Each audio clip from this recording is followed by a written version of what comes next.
बिस्मिल्लाहिर्रहमानिर्रहीम। अस्सलाम वालेकुम स्टूडेंट्स।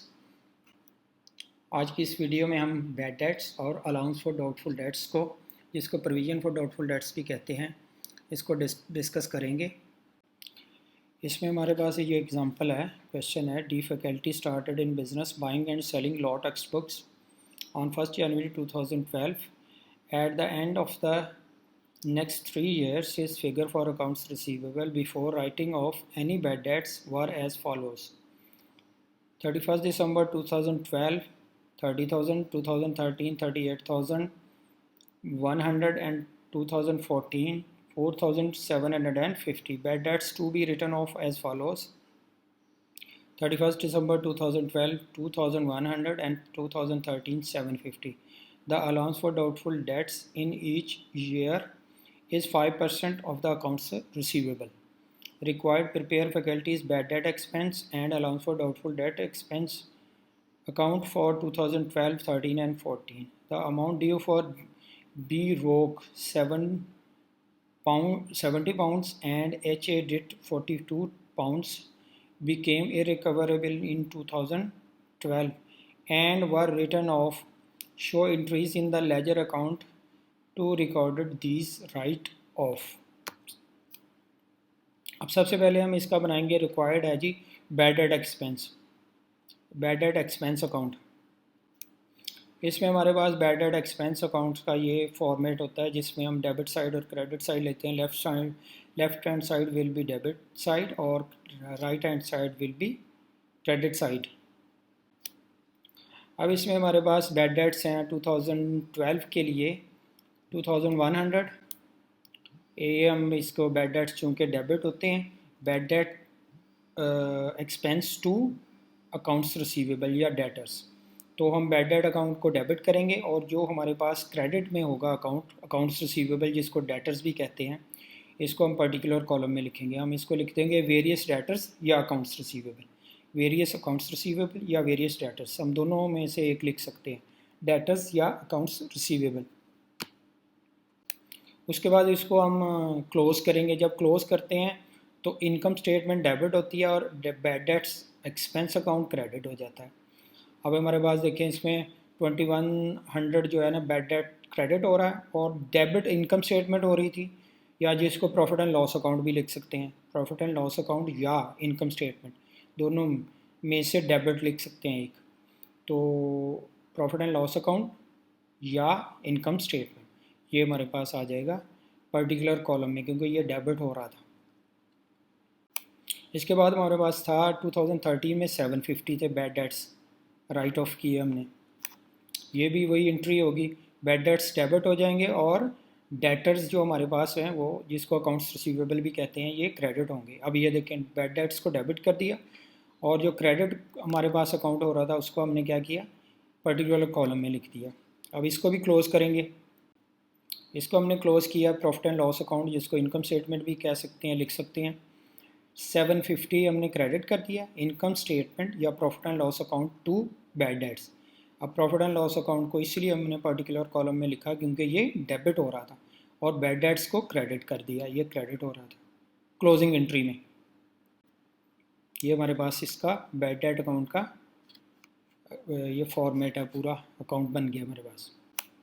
उसके बाद हम देखेंगे allowance for doubtful debts account को, जो कि 2012, 13 और 14 के लिए बनाएंगे।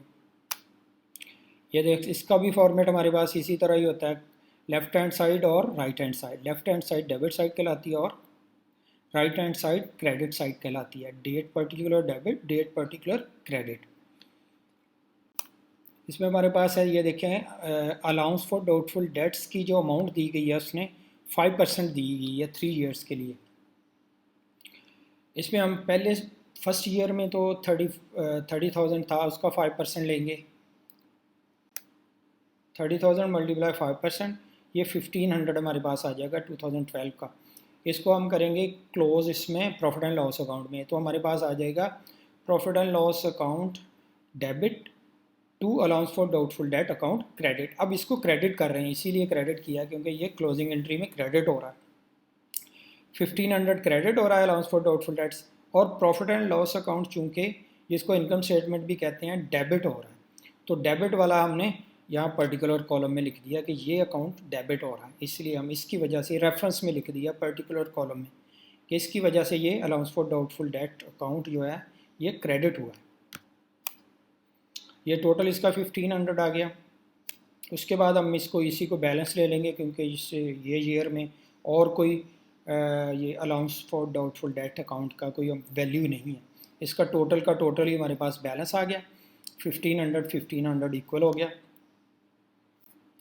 अब ये जो हमारा 2012 का क्लोजिंग बैलेंस था ये 2013 का ओपनिंग होगा।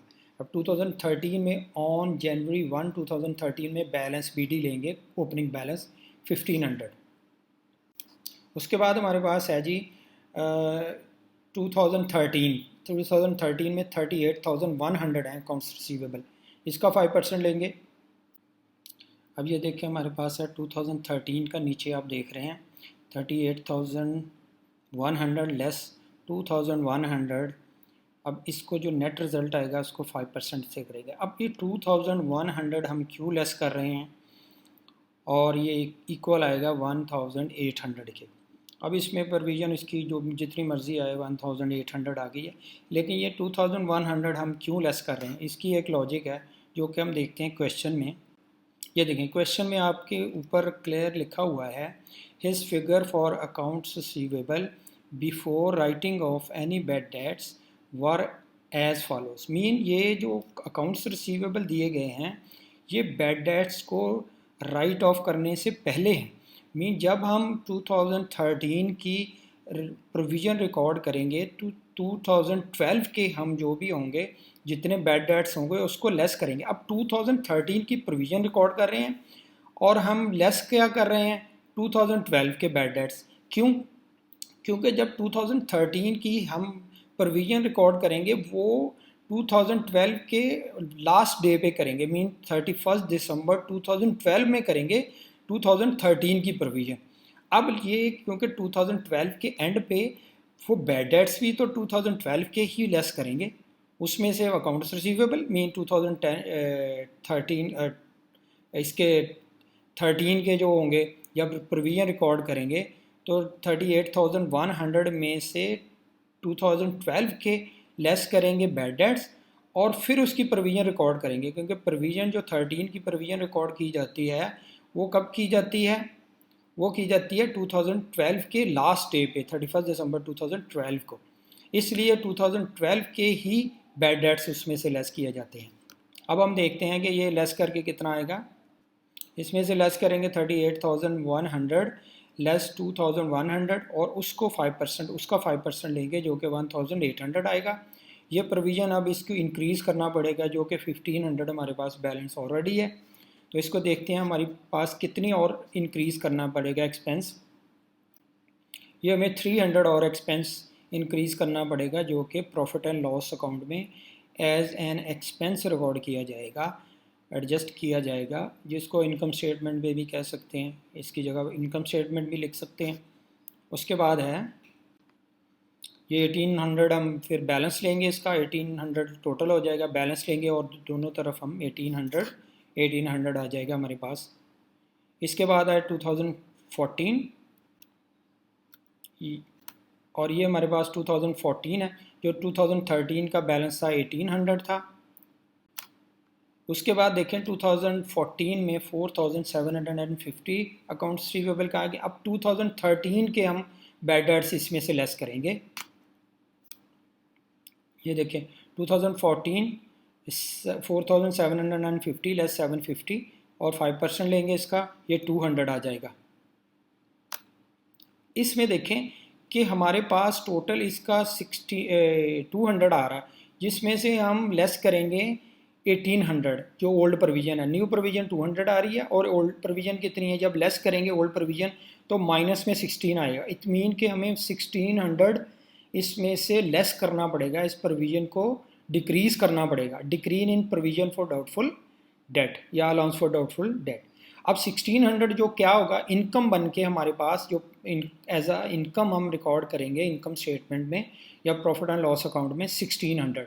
अब 1600 प्रॉफिट एंड लॉस अकाउंट में चला जाएगा। अब ये इसकी एंट्री क्या होगी, allowance for doubtful debt debit to profit and loss account credit, इसीलिए अलाउंस फॉर डाउटफुल डेट के डेबिट साइड पे रिकॉर्ड किया गया। और प्रॉफिट एंड लॉस अकाउंट यहाँ पे पर्टिकुलर कॉलम में क्यों लिखा है, क्योंकि ये क्रेडिट होता है। जब इनकम क्लोज की जाती है तो प्रॉफिट एंड लॉस अकाउंट या इनकम स्टेटमेंट जिसको कहते हैं, ये क्रेडिट होता है।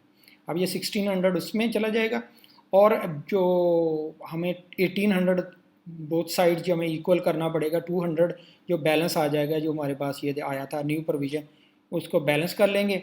तो इट मीन हमारे पास 1800 इक्वल हो जाएगा। इट मीन यहाँ पे डिक्रीज़ हुई है इसमें 2014 में, ये थी 2014 में ये हमारे पास अकाउंट आया था।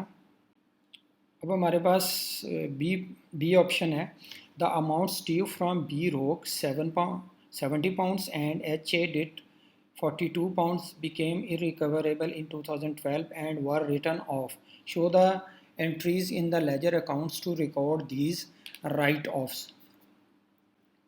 अब हमारे पास बैड डेट अकाउंट किस तरह आएगा, ये वही फॉर्मेट है उसका, डेबिट और क्रेडिट साइड है, लेफ्ट हैंड साइड डेबिट होगी और क्रेडिट साइड होगी राइट हैंड साइड। इसमें हमारे पास अमाउंट है जो बी रोक के लिए 70 पाउंड्स है, और जो रिकवरेबल डेट्स हो गए 2012 में, 2012 बी रोक ये डेबिट हो जाएगा। अकाउंट्स रिसीवेबल पहले हम लिखते थे, अब चूँकि हमारे पास इसकी नाम है अकाउंट्स रिसीवेबल का, तो हम बी रोक लिख देंगे जो कि हमारा डेटर था।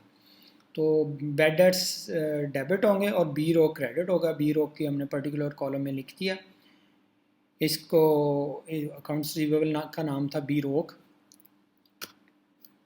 इसके बाद हमारे पास ये एच ए डेट है जो और डेटर है 42 पाउंड्स, इसमें इसकी तरफ ये रिकवरेबल हुए हैं, बैड डेट्स हुए हैं। तो हमने 42 पाउंड से इसको भी बैड डेट कर दिया, bad debt account to H A debt. H A debt को पर्टिकुलर कॉलम में लिखा ये क्योंकि इसको हम क्रेडिट करेंगे, बैड डेट डेबिट हो रहा। उसके बाद ये टोटल हमारे पास आ गए बैड डेट्स 112। उसके बाद इसको प्रॉफिट एंड लॉस अकाउंट में क्लोज करेंगे। Profit and loss account debit हो जाएगा और बैड डेट अकाउंट क्रेडिट हो जाएगा। अब क्रेडिट साइड पर रिकॉर्ड करेंगे बैड डेट्स को, और प्रॉफिट एंड लॉस अकाउंट क्योंकि डेबिट हो रहा है इसलिए पर्टिकुलर कॉलम में लिख देंगे। और ये बोथ साइड्स इक्वल होगी 112 और ये हमारे पास इसका अकाउंट है।